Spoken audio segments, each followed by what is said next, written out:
everybody, this is Michael Buffer, and let's get ready for BehindTheGloves.com. Hey fight fans, it's Michelle Joy Phelps with BehindTheGloves.com, and I am here with Gary Russell Jr., who is fighting Johnny Gonzalez this Saturday, March 28th, for the WBC featherweight title. Second chance for a title shot. How are we feeling? I feel good. I'm ready. I'm in shape. I'm hungry, ready to make this thing happen.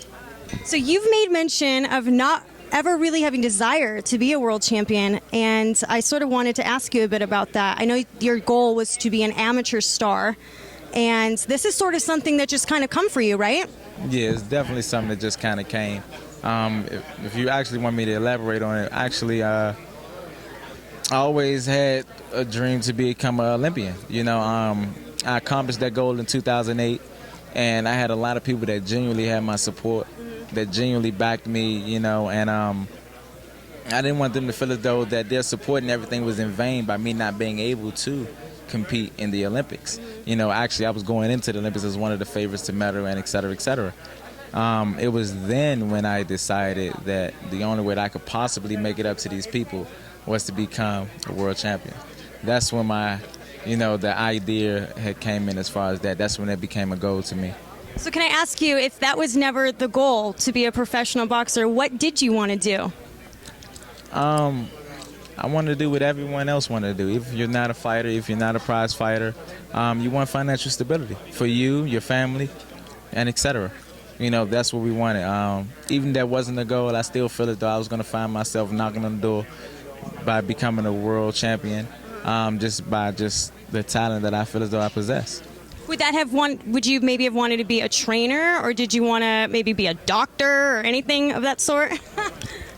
Honestly, I really feel as though I was going to go back into just the training aspect of it. You know, I have 3 younger brothers that's up under me that are phenomenal boxers. I feel as though when they get to the age that I am, they would definitely be better than what I am today. And I wanted to just devote all my time to my family, to my kids, to my brothers, and etc. Would you let your kids box? Never. That seems to be a very common answer when I ask that. Why? Why not? It takes a certain level of intensity, a certain level of tenacity that you need to do this. That's something that I never want my babies to have to go through. You know, they can certainly be athletes, anything other than boxing, you know, because I know if I would definitely be their worst critic, and it would probably definitely draw a wedge between our relationship. That's interesting. So coming off of your loss with Lomachenko, what is something that you've learned that you plan to take with you into the ring Saturday night? The only thing I honestly can say I've learned is if it's not broke, don't fix it. Keep your circle small. Realistically speaking, when it came to that one particular fight, when people see me fight, you did not see the normal Gary Russell Jr. You did not see the hand speed. You did not see the punching ability. You did not see the boxing IQ, because physically I wasn't able to do it. I was tired. I was fatigued in the very, very first round. In that particular fight, we hired a strength and conditioning coach, which was something new for us. And I did everything that it was that he asked me to do. He had me doing some things that I honestly was against, but based upon the fact that we put 100% trust in this person, we did everything that it was. He had us in a sauna 2-3 days in a row trying to cut 3 pounds and et cetera, et cetera. I was completely drained of all my energy and everything that I needed for that one particular fight. We got rid of that person. The regular team is back. We're 100% ready. And you feel stronger than ever? I feel good. Feel good. Now, Johnny Gonzalez has a 74% knockout average. Does this concern you at all? I mean, you live by the sword, you die by the sword, I guess.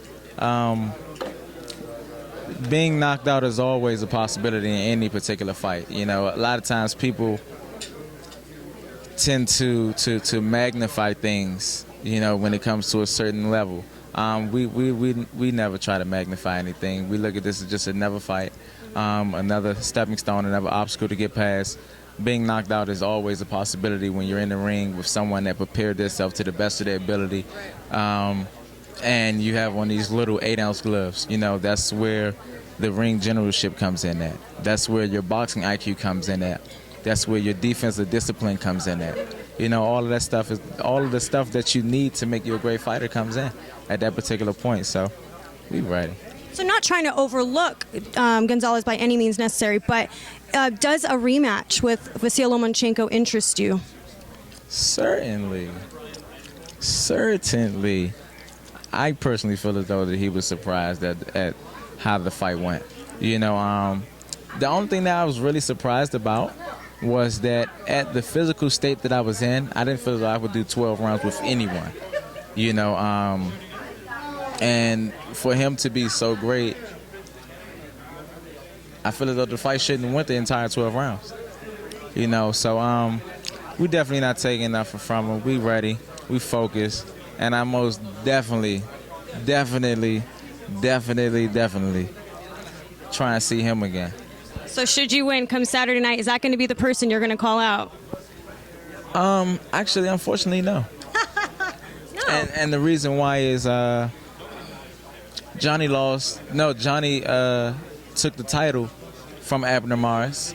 If everything goes well this Saturday and we get through this thing and we come home with this world title, I definitely wouldn't mind giving Abner a chance to reclaim his title.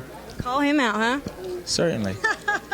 Well, look, I really appreciate your time. I wish you nothing but the best come Saturday night. Do you have a Twitter account that you want to give a shout out for the fight fans? None whatsoever. He ain't on social media. Check that out. I honestly, realistically speaking, I honestly do not do social media. You know, it's never really been a thing. I have an Instagram, of course, but my PR, she normally just put all my pictures and etc. I'm not a social media person. I'm real hands-on about everything. You're one of the rare kind these days. Well, anyways, thank you for your time. Bye, fight fans.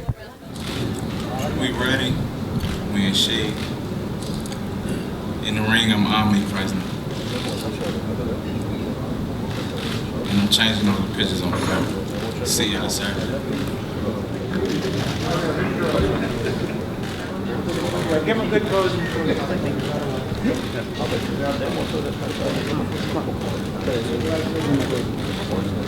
Hey fight fans, it's Michelle Joy Phelps, and if you haven't already subscribed to my YouTube channel, make sure you go ahead and do so by clicking this little icon right here, or else